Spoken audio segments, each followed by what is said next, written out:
آئیے حدیث سنتے. وعن عبادۃ بن الصامت رضی اللہ تعالیٰ عنہ قال صلی رسول اللہ صلی اللہ علیہ وسلم الصبح فثقلت علیہ القراءۃ فلما انصرف قال انی اراکم تقرؤون وراء امامکم قال قلنا یا رسول اللہ ای واللہ قال لا تفعلوا الا بام القرآن فانه لا صلاة لمن لم يقرأ بها رواہ الترمذی فی کتاب الصلاۃ. حضرت امام ترمذی اس حدیث کو کتاب الصلاۃ کے اندر ترمذی شریف کے اندر ایسے لائے. راوی حضرت عبادہ بن صامت ہے. حضرت عبادہ فرماتے ہیں کہ رسول اللہ صلی اللہ علیہ وسلم صبح کی نماز پڑھا رہے ہیں, پیچھے صحابہ کرام بھی قرات کر رہے ہیں. اس طرح نبی کی آواز سے ان کی آواز ٹکرا رہی ہے, نبی کے قرات سے ان کی قرات ٹکرا رہی ہے.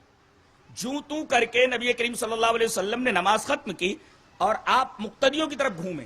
سنت کا طریقہ یہ ہے, ہم دیکھتے ہیں کہ امام سلام پھیر دیتا ہے یمیناً و شمالاً, دائیں بائیں, اور کعبے ہی کی طرف منہ کر کے بیٹھا رہتا ہے. یہ سنت کا طریقہ نہیں ہے, یہ بھی ایک طریقے کی بدعت ہے. اور اس کے بعد دوسری بدعت یہ ہوتی ہے کہ پھر وہ ہاتھ اٹھاتا ہے دعا کے لیے, پھر وہ دعا مانگتا ہے, پیچھے لوگ آمین بولتے رہتے, پھر بدعتوں کا ایک لمبا سلسلہ جاری ہوتا ہے.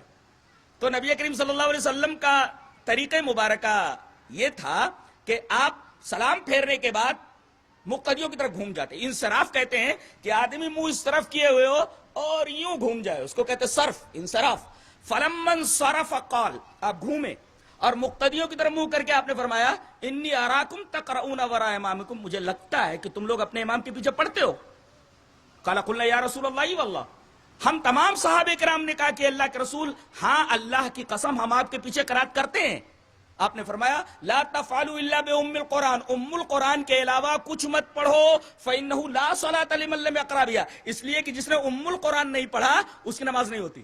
کچھ لوگ کہتے ہیں کہ اگر سورہ فاتحہ پڑھی جائے تو پھر وَإِذَا قُرِئَ الْقُرْآنُ فَاسْتَمِعُوا لَهُ وَأَنصِتُوا, کہ جب قرآن پڑھا جائے تو خاموشی سے سنو.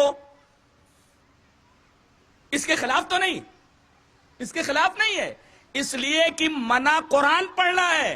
سورہ فاتحہ کا نام قرآن تھوڑی ہے. کہیں بھی آدمی دکھا دے کہ سورہ فاتحہ کا نام قرآن ہے, اس کے ساتھ کوئی نہ کوئی صفت لگی ہوئی ہے.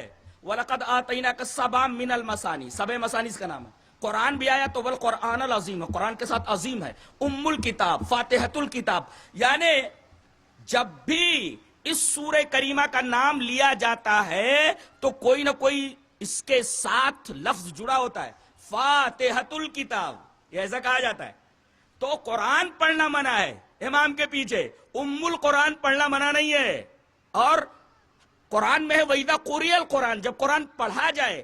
اور سورہ فاتحہ کی دو حیثیتیں ہیں, ایک حیثیت قرآن کی ہے, دوسرے ام القرآن کی ہے. لہذا اگر اس طرح تطبیق دے دی جائے تو حدیث میں اور آیت کریمہ میں موافقت ہو جاتی ہے اور جھگڑے کی کوئی وجہ نہیں رہ جاتی, کوئی سبب نہیں رہ جاتا. بہرحال تمام صحابہ کرام نے کہا کہ اللہ کے رسول ہم آپ کے پیچھے پڑھتے. آپ نے فرمایا سورہ فاتحہ کے علاوہ کچھ مت پڑھو, اور آپ نے آگے یہ جملہ بڑھایا اس لیے کہ جو اس سورہ کو نہ پڑھے, چاہے وہ مقتدی ہو چاہے امام ہو, اس کی نماز نہیں ہوتی. اس کا مطلب یہ ہوا کہ سورہ فاتحہ کا پڑھنا فرض ہے, واجب ہے, اس کے پڑھے بغیر نماز نہیں ہوتی. کیوں؟ اس لیے کہ اس کے اندر سب سے بڑی دعا ہے,